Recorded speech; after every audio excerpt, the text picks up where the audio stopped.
Consider some old stories of adventure.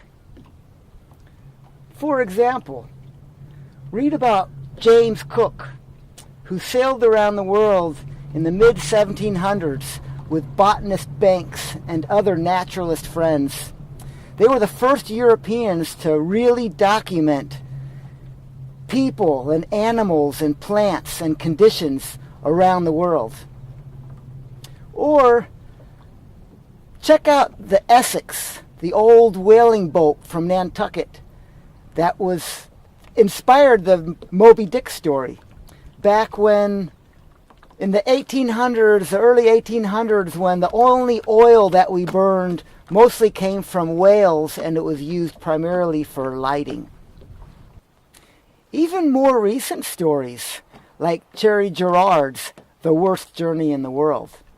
That was back from the early 1900s when he went from England and documented conditions to the South Pole. What these stories and so many others like them all tell us is that the world they lived in was very different than the one we live in today. We can kind of visualize it based on a few similarities, but only a few generations ago, the world was very different than the one we have now. With that thought, I often find myself in uncrowded places surrounded by interesting phenomena, like right here in the Black Rocks area of Bay of Islands, North New Zealand. I look around and see interesting sights and unique sounds. They may be disappearing fast, but they're also easier than ever to capture and share. So this is what I've decided to do. I'm sharing this in a way to be reusable and customized. Let me describe. First, for sounds, I use this Zoom H2N recorder. It's kind of windy now, so it's in this wind protector. I'm using it now. I'll show it to you. It's just going to sound funky for a bit.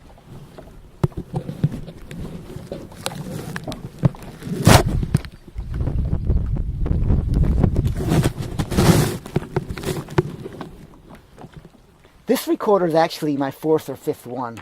I've tended to lose them to waves or water because I put them in kind of exposed places. One time an animal, I think it was a little bird, took it and moved it to where I almost couldn't find it. And then luckily, it's like it turned it off while I was playing with it. And then it's like just when it was done being curious and leaving, it turned it back on. So I was lucky to find it. Anyway, this thing actually records really good high quality audio when it's set up correctly. There's another one back here with a green rain guard on top. But it also affects, it's set up the same way, but that rain guard on top affects the sound kind of like your ears do when you cup your ears with your hand or move your head. So unless it's going to be a lot of dew or rain, this guy here is better. So what do I do with this thing? Well, check out that beach over there. At high tide, the water comes right up to that white fence. Let's go check it out. Okay, so that's where we came from, and there's that white fence. And at high tide, the water comes about midway up that fence. So you can see these rocks. When the waves come up, the rocks kind of jostle and move around and makes a really cool sound. Then as the waves recede, it flows through the rocks and makes another kind of cool sound. It just so happens that high tide was this morning at about sunrise. And there's some beautiful morning bird song from these hills at first light. So I placed this auto recorder setup right here on this wood platform. It recorded these light waves over the loose pebbles as the morning bird sang. It's natural rhythm with random bird song, and they actually go really nicely together. The sound pollution we live with is incredible. So the media feeds us filtered, sterilized, and mixed sounds. Even computers generate a lot of sounds. Computers are used to make perfect sounds. But my gut instinct tells me that the sound collected in this more natural way is better at a subconscious, subliminal, intuitive way. Healthier and more relaxing than that done by the computer or by the sound mixer. The sterilized or computer-generated sounds that we're fed can only be as good as we know at a conscious level. So I'm not an audio engineer, but I remember reading a book by Bernie Krause, who was. He talks about one instance where he was recording frogs and a plane flew overhead and they all shut up. I bet you've heard dogs, birds, or other animals start or stop as you walked past them. Like in this spot here. I think it's naive to think the birds who live in these hills are not affected by the waves or the state of the tide. Here's another way to think about it. Have you ever been sitting with a friend to hear some odd sound, and you mentioned it to them, and they say they didn't hear it? Who's to say the audio technician mixing sounds or cleaning sounds has an ear that's better than yours?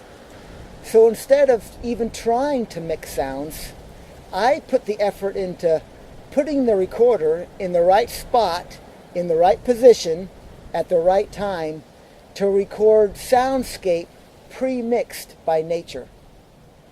How do I share these recordings? Well, at first I was getting very frustrated trying to record clean, natural soundscape for any meaningful duration. I was always getting interrupted by some car, some dog would bark, a generator would start, even an airplane flying overhead at 30,000 feet disturbs the peace. Now I'm happy with what I can get. For as little as 1 minute, knowing I can chain them together like a musician's song on an album or a playlist. So I merge the natural soundscape together with pictures of varying duration. For example, while this recorder was burning or recording the waves and the bird song this morning, I went up to the hill up there. Let's go check it out. So that's where we came from. You can see that white fence down there. There's one interesting thing I've noticed. I've never been here before, but if you know where the sun sets, you can tell where it's going to rise. So basically the sun's rising around here at about 60 degrees. We're about 20 degrees off magnetic, so 60 degrees true north. The sun sets, or no, the sun rises, and this is what we get. So I basically just pointed this in the dark to 60 degrees, and then I kicked back and listened and watched, enjoyed the view. I think the view is really just a conduit for the natural soundscape being recorded down there. The video is just a mechanism. It's like a common dubbed music video. In this case, there is a sunrise to the sound of waves over loose pebbles with morning birds.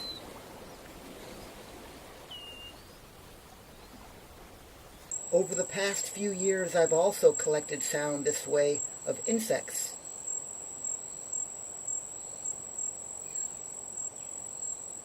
I've captured trickling creeks,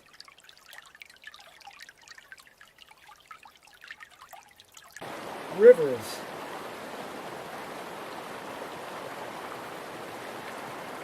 and waterfalls.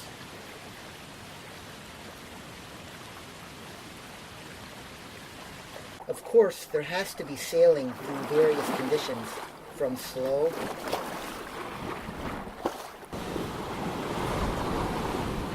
to fast.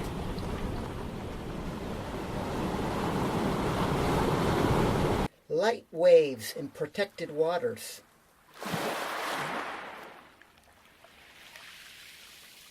And heavy waves on the rugged seashore.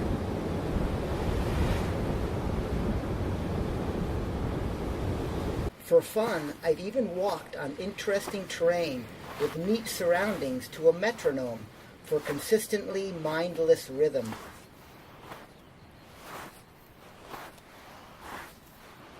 Maybe the consistent rhythm walking balances the random sound of wind through trees and rocks.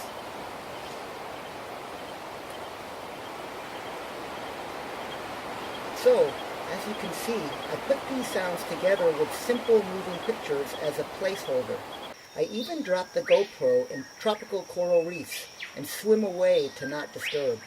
It's amazing to see the life come out when you're not there to scare.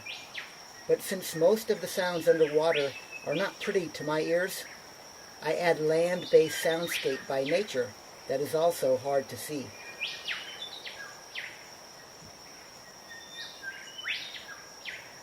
The key point is this: you can virtually kick back,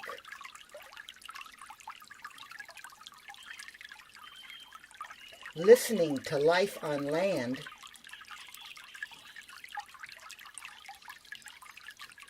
or on the ocean,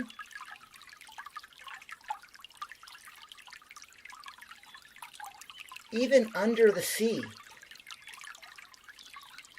for as long as you want, with only one major thing missing.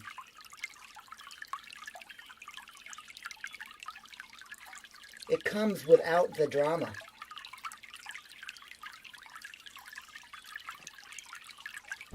So how have I made this available for you to customize and reuse? I've created short 1 to 31 minute videos of soundscape designed to be stitched together like a slideshow of known duration. Maybe it's more like a natural sound show. This is the Peace Outplaced channel, where all the videos can be stitched together into a playlist. You can create your own 20-minute meditation session, a 55-minute workout, 4 hours of background with various moods from nature, or a 9-hour rest to light waves with a final wake-up call to loud birds.